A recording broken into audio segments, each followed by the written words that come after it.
Well, good afternoon, Tiger Bay of Central Florida. This is Robert Stewart. I have the privilege of serving as Tiger Bay president during these very unprecedented times. This is our fifth or sixth, Greg can correct me, virtual meeting that we've had. I've got a daughter knocking on the door here. Hold on a second. Hey, give me a minute. Sorry about that. You got it. Get out. There we go. I'm back now. Sorry about that. But this is our fifth or sixth virtual meeting. We are thrilled to have a very, very special guest with us. Greg's going to introduce her momentarily. You see her on the screen. Most of you know her. She is a friend to Tiger Bay, a member of Tiger Bay, and someone who has quite literally dedicated her entire life to serving our community. And we are so lucky to have her to talk about anything that's on her mind today. When we first started looking at this program many months ago, the thought was to talk about impeachment. That may still be something she wants to talk about, but the whole world has changed pretty significantly since that time. But thank you for all who have joined. We're on live on Facebook. We're obviously here on Zoom. We'll be recording this for our website as well. And so with that, Greg, take it away, introduce our guest, and thank you all for being on today. Sure, thank you. And again, thank you, Congresswoman. We have Tiger Bay member, Congresswoman Val Demings here, who represents Florida's 10th Congressional District in the U.S. House. Congresswoman Demings is a FSU alumni who began her career in Jacksonville as a social worker before moving to Orlando to join the police force. During her distinguished 27-year career with the Orlando Police Department, she served in virtually every department, including serving as the commander of special operations. And in 2007, Congresswoman Demings made history when she was appointed to serve as Orlando's first female police chief. When Chief Demings took office, she launched into a relentless campaign to reduce violent crimes and brought new connections with the community. And through the work of Chief Demings and her dedicated officers, OPD reduced violent crime by more than 40%. Representative Demings was elected in 2016 and sits on the House Permanent Select Committee on Intelligence, the House Judicial Committee, and the House Committee on Homeland Security. And Representative Demings is also married to also Tiger Bay member, Orange County Mayor Jerry Demings is a proud mother of 3 sons and proud grandmother to 5. So thank you again, Congresswoman, for being here. I'll turn it over to you. Well, let me say good afternoon to all Tiger Bay members and friends of Tiger Bay. Greg, thank you so much for that wonderful introduction as well. It is so good to be with you. This is not quite the setting that we're used to, but I tell you what, in the last few months, we have certainly learned how to make it work. I'm not sure about you, but Zoom or WebEx have become like my second best friends.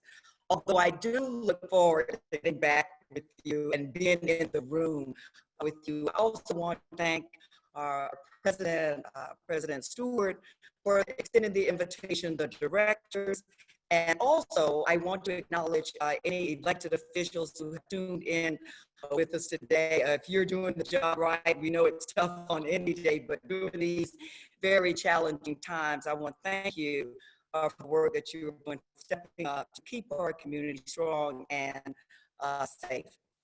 Wow, where do we begin? You know, I want to begin with, if I had to have a theme for my message today, because many times, you know, I look at the circumstances that surround us and say, okay, what would be a good theme? I want to quote or use a quote from my friend and colleague, the Majority Whip, Jim Clyburn from South Carolina. One of the things that Jim Clyburn talks about all the time is, he says, there's no argument about America's greatness, that we know America is a great nation. We don't have to debate that. But the challenge and question is, how do we make America's greatness accessible to everyone? So as we move forward today and we talk about the many challenges that we are facing, let's ask ourselves a question. Number one, let's confirm that America is a great nation. But how do we make America's greatness accessible to everyone? Understanding that when we lift the bottom up, we all become a better and a stronger nation.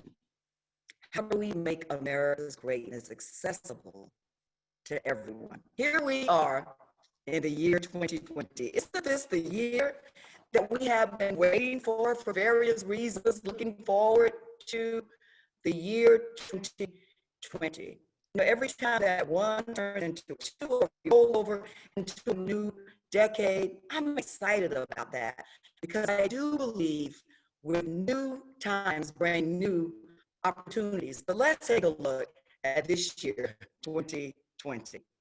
As you all know, I started the year off, and all of you too, whether you wanted to be involved or not, I started the year off involved in an impeachment trial.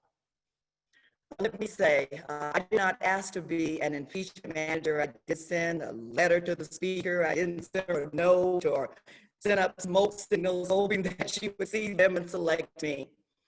I remember when I got the call to her office, I wasn't quite sure what she wanted to talk about. It almost felt like being called to the principal's office.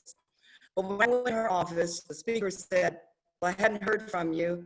I want to know if you want to be an impeachment manager. And my response was, Speaker, as you know, I've worked on the Intelligence Committee and the Judiciary Committee, Homeland Security. I've helped to advance the ball down the field. We're right at the end. If I get I'm okay with that because you need to have freedom to lead to select the best team possible to present the best case to the American people. Speaker says, I want you to be a manager. I said, yes, ma'am, Madam Speaker. You know, when I was at the Orlando Police Department, and you all know I spent 27 years there, I grew up in Orlando. We have been together a long time. And regardless of what side of the aisle you are, I want to thank you. My family wants to thank you for your support and your prayers through the years, because truly we know without a doubt, it has helped to get us this far. But when I think back to OPD, I could not tell you the political party of the majority of the men and women I served with. We had a mission before us. I made sure that every man and woman knew that mission so they would clearly understand what was required of them, and then we moved forward fulfilling that mission. I took that same spirit and the same attitude to the U.S. House of Representatives as an impeachment manager, and let me say it was an honor to be chosen. It was an honor to represent you during such a critical time. My concern focused on three things. Number one, to protect the Constitution of the United States, which is the supreme law of our nation. Number two, to uphold and protect the rule of law, because remember, Tiger Bay, we are a nation of laws, and nobody is above the law. And number three, to protect our most precious system of government, our democracy. When we think about Jim Clyburn's quote, to make America's greatness accessible to everyone, the only way we'll have a fighting chance of ever being able to accomplish that mission is to uphold the rule of law and protect our precious system of government, our democracy. You all know how the impeachment trial turned out. We did impeach the President of the United States in the House of Representatives, but he was not removed. So we fast forward in this year, 2020, and we find ourselves dealing with something called, that we never heard before, COVID-19. Something that we had never heard of, or which required us to do some things that we'd never done before. You all know the numbers are troubling. We have over 3 million persons in our nation who have contracted the virus. The next country close to us is Brazil with 1.7. And then we have 131,000 persons. And I'm always a little hesitant to quote numbers because they're changing as we speak. 131,000 persons who have lost their lives as a result of the virus. If you look at home right here around us, we know that our numbers are troubling. We've seen some alarming increases in the number of people contracting the virus in the last 2 weeks. We know that over 4,000 persons within the state of Florida have lost their lives. And so while the numbers are troubling, I do want to speak for just a moment about Central Florida.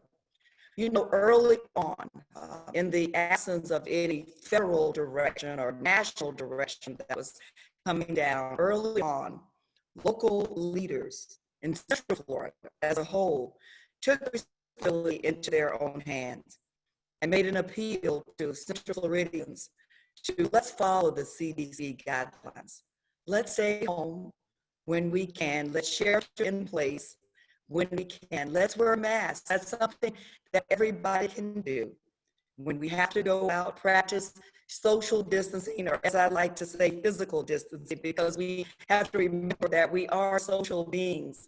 And many people during this very tough time in our state who live alone, and they need us to continue to be social beings. So let's continue to pick up the phone or send an email or write a letter. Remember that. Write a letter to those persons who we know in our communities who might be facing COVID-19 alone. But I'm so proud, and I talk about it often, about how Central Floridians really rose to the occasion. I believe while our numbers, of course, cause great concern, I think our numbers are as good as they are because Central Floridians took matters into their own hands. So as I'm talking about Central Florida, I also want to give a shout out to our first responders, those essential workers who have really worked hard to keep Central Florida moving, to keep our state moving during some extremely difficult times, from our healthcare workers, our police and fire, and remember our essential workers, even the people who work in our grocery stores, to make sure that their shelves are stocked so our pantries can be stocked at home. We owe them a debt of gratitude. We know that Dr. Fauci said recently that we are still knee-deep in the first wave. As we think about the fall, remember those early conversations about will there be a surge in the fall, where we've seen that surge early right here in Florida, and really, quite frankly, across the nation. And so while those numbers are concerning, let me just say this. We do live in the greatest country, and we have the greatest, most talented healthcare professionals, or doctors, or nurses, other healthcare workers, or scientists. If we have any chance of combating and controlling this virus, and we got to lean on them, and we got to listen to them, not only create a national response to COVID-19, but also understanding our very significant place in the world and joining in a major global response. And while the World Health Organization, as we all know, is certainly not perfect, I was disappointed to hear the president's announcement that we would be pulling out of the World Health Organization. Let me say this, we're the leader of the free world, and the world needs us at the table. And so I'm hoping and praying that we will be able to negotiate that. As we continue to watch COVID-19, of course, we're concerned about testing. And I'm so proud of being in Central Florida that we have not had that issue where people have not had access to a test if they wanted it or needed it. And also, of course, my gratitude goes out to our hospitals who have really stayed on top of this. We know that our hospitals are not at capacity yet, but we also want to make sure that we're being proactive as we approach the virus, because we don't want to reach capacity. And so COVID-19, something we've never seen before, which required us to do some things we had never done before. You all know in the House of Representatives several months ago, we passed the CARES Act. Primary responsibility as elected officials is the health, safety, and well-being of the people that we represent. We knew that families were hurting. We knew that seniors were hurting. We knew that America's workers were hurting, our small businesses. And while we could never completely restore, we wanted to help lessen the pain that people going. So we passed the CARES Act with the first idea of giving direct cash payments to families who were struggling. And you know, many people live for one paycheck away from a catastrophe. And so we wanted to make direct payments so to lessen the pain and help people. We know that $1,200 is not a lot of money, but when you are not receiving a paycheck, we knew that it could help. But we also wanted to focus on our small businesses. Look, we all say that our small businesses are the backbone of our community. We know that 70% of jobs are created by small business owners. So we created programs like the PPP to make sure that resources were available to help small businesses survive this critical period. Not knowing, of course, how long we would be in this period. We're actually in it longer than we had anticipated.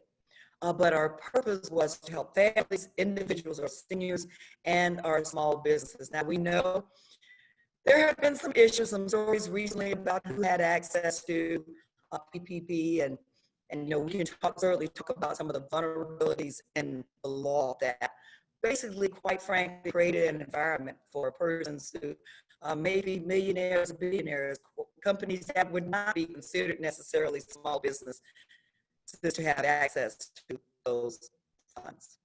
COVID-19, we quickly realized that we didn't have enough funds in the CARES Act, although it was the largest relief package in the history of our nation at $2.2 trillion.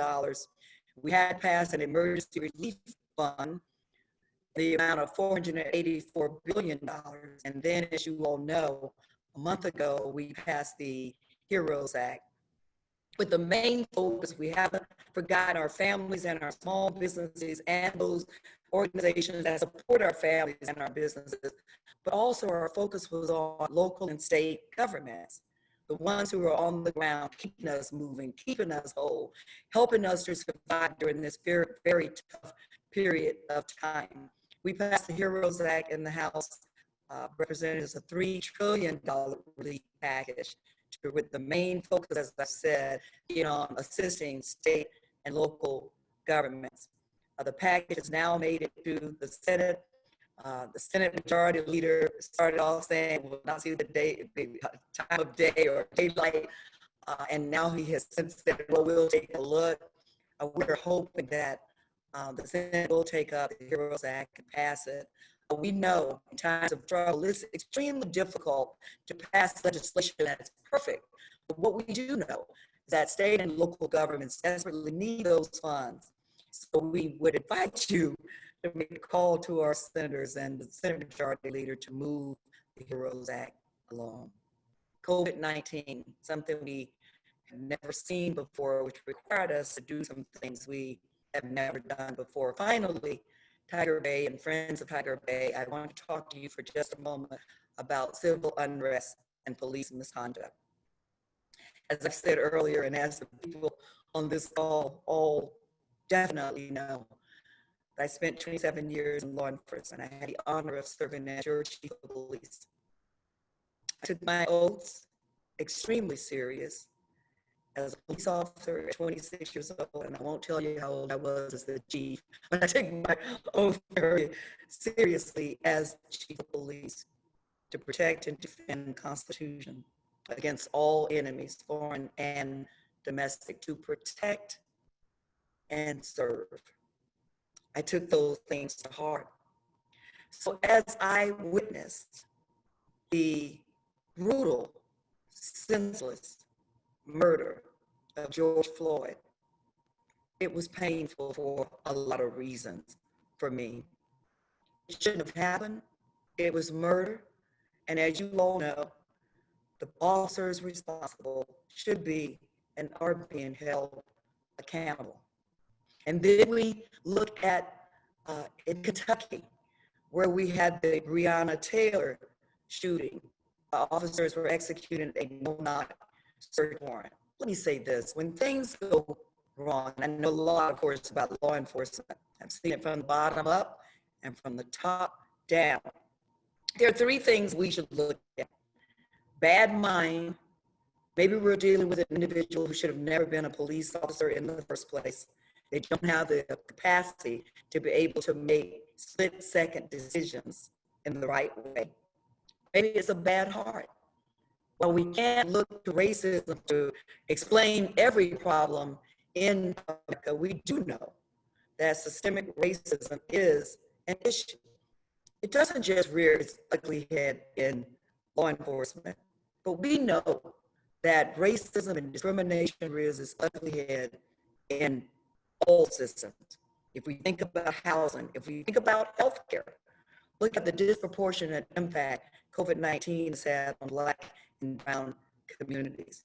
If we look at substandard education, if we look at the persons who are not graduating high school right now, if we look within our prison, we'll see disproportionate numbers of Black and brown people. Bad heart, or bad mind, bad heart, or bad policy. When bad things happen in law enforcement agencies, I believe those are the three things we should look at. For example, no-knock warrants. I know firsthand how high risk and dangerous they can be. And as you know, in the House of Representatives, we recently passed the Justice in Policing Act. It's not perfect, but I do think it does provide some necessary federal guidelines, should the law pass, that will help create standards for law enforcement agencies all over our country, all 18,000 of them, whether they're a 10-person agency or whether they are a 36,000-person agency. I believe some things we have to look at are hiring standards. Are we hiring the brightest and best? I think we have to look at pay and benefits, because you cannot hire the brightest and the best unless we have competitive salaries. I also believe we have to look at diversity. Police departments, just as private corporations and other organizations, should reflect the diversity in the community in which they serve. We have to look at training. Think about some of the smaller law enforcement agencies. At the Orlando Police Department, the Orange County Sheriff's Office, for example, we have officers that are dedicated to training. We have training units. Smaller agencies do not have training units. So let's look at developing some training standards so officers will clearly have more options when they're out there on the street doing a very, very tough job. We know that the use of deadly force should be the absolute last resort. But best option, one should be the first option, is de-escalation training. The first use of force on the force continuum is verbal skills, the ability to hopefully de-escalate situations. Now we know every situation we cannot use that technique. Let's give our men and women in blue more options so that they win and the community wins as well. We also have to look at who's serving as training officers. I was absolutely shocked to learn that the officer in Minneapolis was a training officer.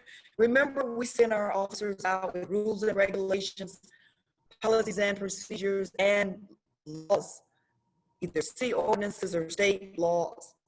Remember, the training officers are the ones who determine the unofficial standard on the street, what's acceptable and unacceptable on the street. Really, those training officers who are in the cars with our young police recruits are setting that unofficial standard. So we have to look at who's conducting the training. Tiger Bay, I'll leave you with this. We know the overwhelming majority of our men and women in law enforcement are good, decent people who are doing a tough job, and we thank God for them. But we also have an obligation, a direct obligation, to hold the bad ones, those who engage in misconduct, those who do not get that we should always treat people with dignity and respect, regardless of who they are, suspect, victim, or witness. We heard some conversation about defund the police. Let me just make this really clear. The police are the community, and the community is the police. We don't have to make a choice. We're not talking about two separate groups. The police are as much a part of our community as our churches and our synagogues, our schools, our local grocery stores, the places that we frequent every day and we are used to and deal with every day. Police are as much a part of our community. But what we have to get serious about is while we hire the brightest and the best to do the tough job of law enforcement and hold them accountable, we've also got to deal with social ills that cause decay in communities in the first place. I love to quote the words of former Chief David Brown from Dallas, Texas, on a day that he had 5 of his police officers who weren't doing anything wrong executed. And Chief David Brown said this. He said, every time society fails, we give it to the police. Not enough mental health funding, call the police, they'll handle it. Drugs, treatment available, give it to the police, they'll take care of. As you all probably know, here in Central Florida, we say unofficially that the Orange County Jail is the biggest mental health and drug treatment facility in the region. That's simply ridiculous. Chief Brown went on to say, when schools fail, call the police, they'll take care of it. When did we start calling the police into a middle school classroom because a student would not give up her phone or sit down in her seat? So as we deal with policing in America, we have to hold America to its promise in all things. And we also have to deal with social ills that cause decay in communities in the first place. Lack of mental health counseling, lack of adequate drug treatment, substandard education, substandard housing. We need to make sure that all boys and girls, regardless of their ethnic background, are graduating from high school. Tiger Bay, it is an honor to be with you today. I'm honored to be a part of this organization. Thank you so much for being with us, President Stewart. Thank you, and I'm going to turn it back over to you. Thank you so much, Congresswoman. Great to have you today. And we have had some questions pop up in the chat bar from Tiger Bay members. So I'm going to hand it off to Greg to run through some of those and give you a chance to answer those. And for those of you on the call, remember you're welcome to ask a question. If we have time, we'll get to it. And Tiger Bay members only can ask. So Greg, take it away. Perfect. So the first question from William Vos is, there are numerous stories about very large costs to receive a COVID-19 test. Is Congress doing anything to address that? Initial impressions were that the cost was going to be a little bit lower and covered in the relief bills, but doesn't seem like they have been. Yeah, Greg, and whoever asked the question, thank you for that. Our goal is to make testing free for those who need it to be free. And you know what? One of the things we frequently work on in the House of Representatives is your ability to pay should never be an obstacle for you to receive medical treatment and certainly testing. If we are going to have any chance, as I said earlier, of controlling COVID-19, then we have got to put necessary resources to make testing available for everyone who needs a test. And then we've also got to do contact tracing to make sure that we are targeting certain individuals, targeting certain communities where we're seeing high numbers, so we can make sure that they get the proper care and treatment that they need. But you're absolutely correct. It starts with testing. Everybody who needs a test or wants a test, we want to make sure that your ability to pay is free. So we are working on legislation to make sure that testing is free for anyone who needs it. Great to hear. This question is from John Rawson. Do you know as yet the timing and scope of the next round of the PPP funding? John, thank you so much for that question as well. And we have two, when we're not physically in DC, we have two conference calls a week with leadership. And while we have not been given the exact timeline on the next round, it is the top discussion on our agenda during every caucus call. And so we will be sure, and when we get that date, I will make sure that it's posted on our website, so our constituents will have that information. So we don't have that timeline yet, but we are working diligently to make sure that you are aware of when we're able to deploy the second round.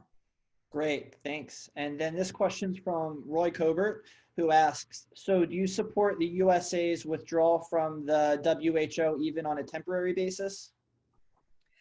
We have a lot of things in this nation that we need to fix, and certainly we know there are a lot of international issues that could use our help. I am not in support of withdrawing from the WHO in the middle of a public health pandemic. It's just like when we disbanded basically our pandemic response team. The president did in 2017. Sometimes you just have to be proactive. You can't wait until you're in the middle of a battle to go out and purchase the weapons that you need to win. And America always should be prepared to fight our battles, and better than any other nation. Obviously, we needed the pandemic response team. We certainly utilized it with H1N1 as well as Ebola during the Ebola crisis, to make sure that America was protected and safe. But the time to pull out of the World Health Organization is certainly not when we're in the middle of a public health pandemic. I believe WHO needs America at the table. They need our leadership. They need our strength. They need our brightest and the best. And anything that would undermine those efforts, I think, is not a good idea. Understood. So we have a question from Jason Johnson, but I will preface it with another question first that I'm sure everyone here is wondering. Should we be expecting to see you on the ticket this upcoming year in 2020? Well, Jason, there you go. I don't know what Vice President Biden is going to do. It is clearly his decision. What I can tell you is I'm honored to have my name on a list with some absolutely amazing, fantastic women from around our nation. When I think about my background and how I grew up the daughter of a maid and a janitor, it's an honor to have my name called, but we've got to wait to see what the former vice president does. Thank you, Jason, for the question. Sure. Well, Jason's follow-up, I wanted to ask that one first before we went to Jason's question, which was, if for any reason you are not tapped, is there anybody that you would recommend as the proposed nominee for the vice presidency?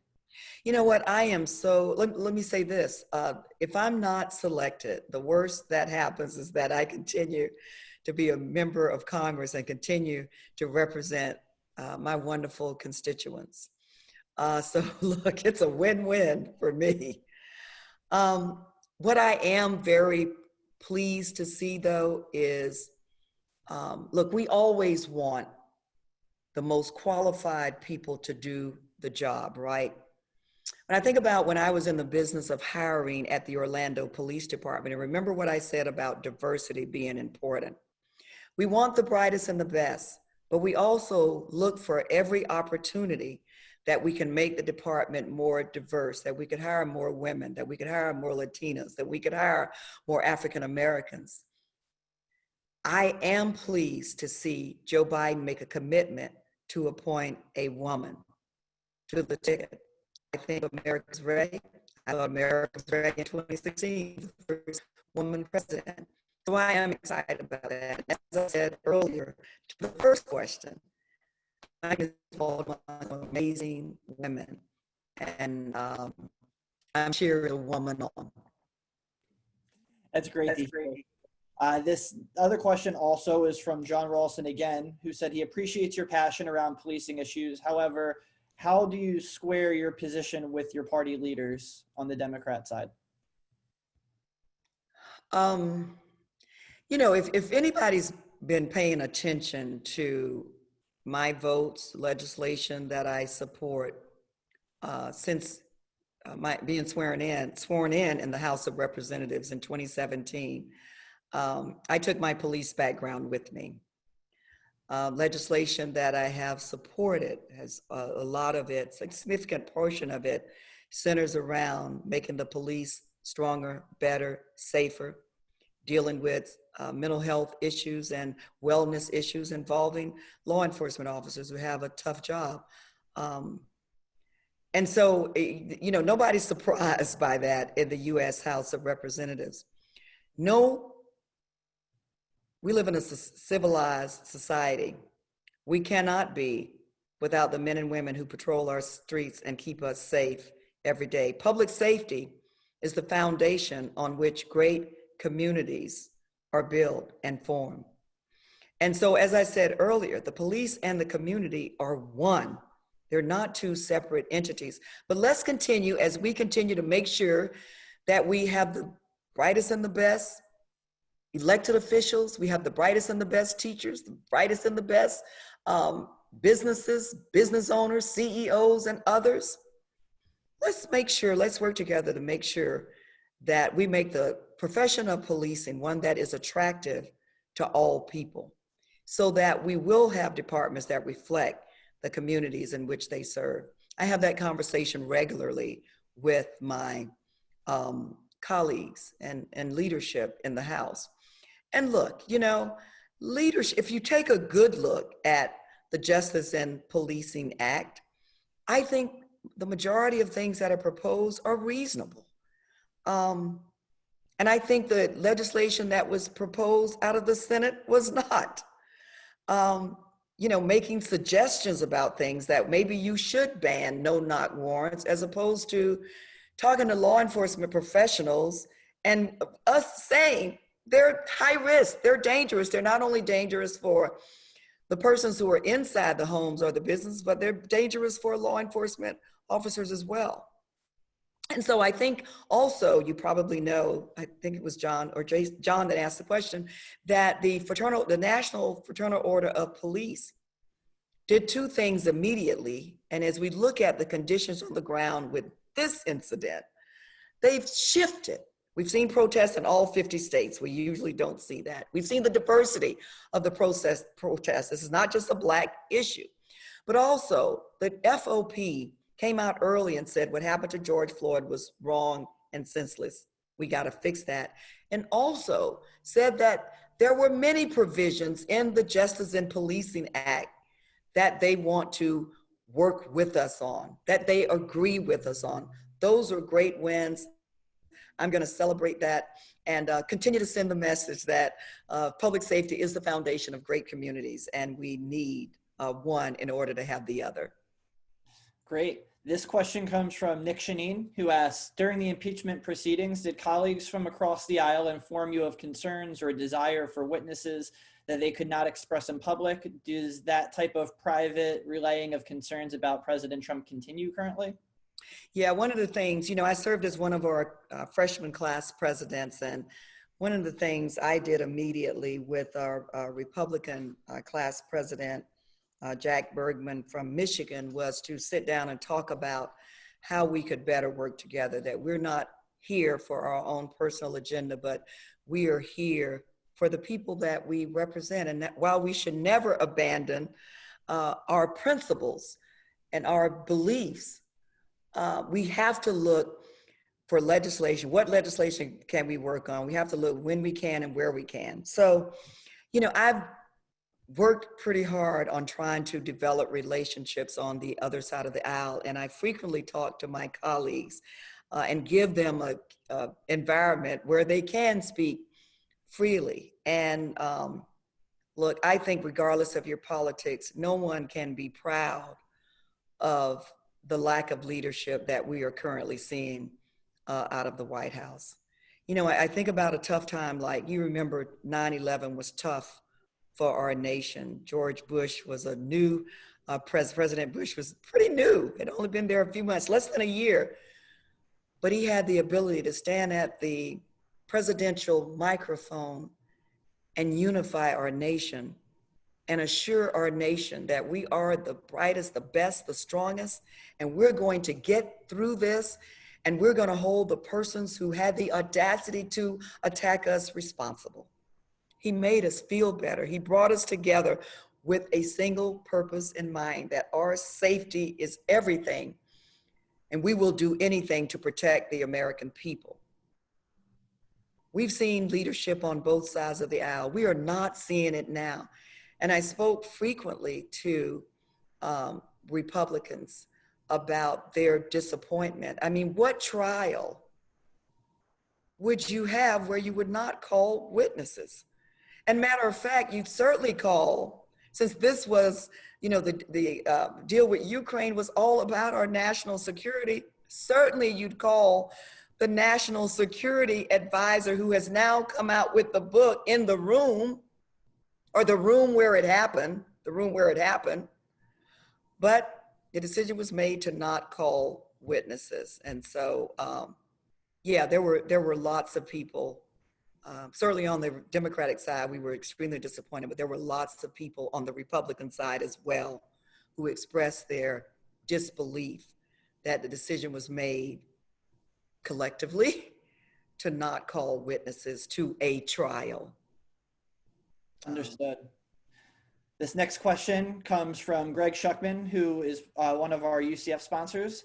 The recent decision by the Department of Homeland Security to restrict international students from enrolling at our colleges and universities if they are not enrolled in classes that meet in person puts our international students in a bit of jeopardy. How are you working with DHS and the administration to ensure that we continue to make America a welcoming nation for international students? You know, we do know that, well, let me start here. As I said earlier, America is the greatest country in the world. It's the land of opportunity. I look at my own story. I grew up a maid and a janitor.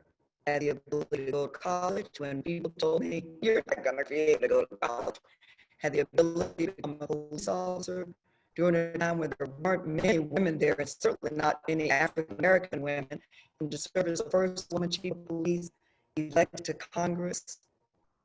Only in America. And that story exists. And we've sold our country, rightly so, that this is the land of opportunity. And yet, I'm so disappointed that we've seen time and time again policies or legislation being pushed that are just the opposite. People risk their lives to try to get here and experience what we have in this country. You know, I serve on the Committee on Homeland Security. We work very closely with DHS. We're very disappointed in this new policy now about international students. We need them.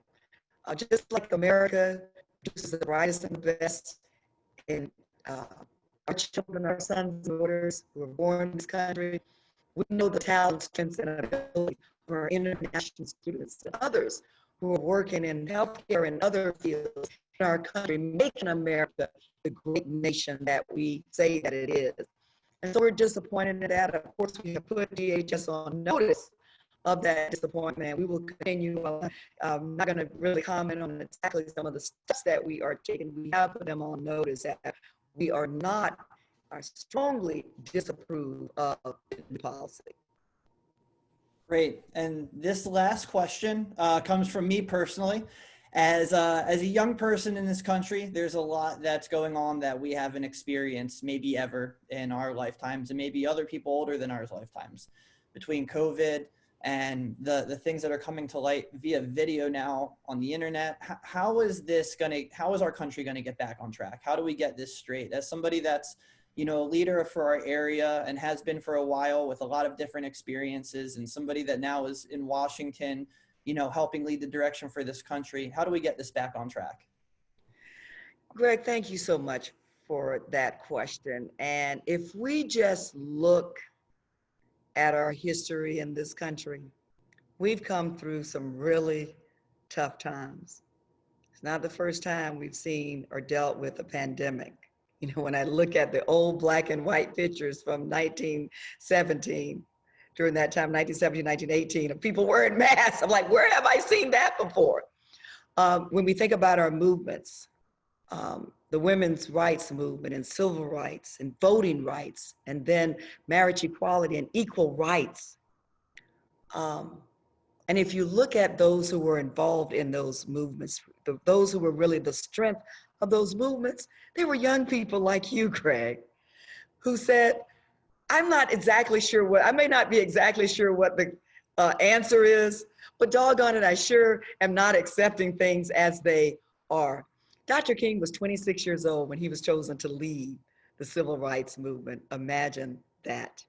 And so I am confident, I believe in the promise of America because I've seen the promise of America. If we look historically, we've come through some of the toughest times that we said, we'll never get through that. We're talking about a country who fought against itself, and we survived that. And I'm glad you asked that question. There are a couple of quotes that I wanted to leave you with and everybody with as we think about the weight that is on our shoulders right now. The impeachment of our president, COVID-19, civil unrest in all 50 states, worrying about our small businesses, worrying about tomorrow's paycheck, worrying about are we going to be able to keep the lights on. I believe in the promise of America. And I want to share two quotes with you from two presidents that just remind us of who we are. The first one comes from President Eisenhower, and he said this: there is nothing wrong with America that the faith, love of freedom, intelligence, and energy of her citizens cannot solve. The other quote comes from President Clinton, and it's very similar, where he just made it simple. He said, there is nothing wrong with America that can't be solved with what's right with America. And as we deal with all of the challenges that we face, remember, we all have a role to play in making things better. So Greg, thank you for that question. Everybody, thank you so much. It was just great being back with you today, but I look forward to seeing you in person where we can actually have lunch together. Thank you. Soon enough, Congresswoman, soon enough. Well, thank you all so much for being on. Greg will send out a notice when the recording of this is posted on the website. We'll get that to you as well, Congresswoman. Thanks, everybody. We've got more coming next week, 2 programs next week, and we look forward to seeing everybody then. Have a great Friday. Goodbye, everybody.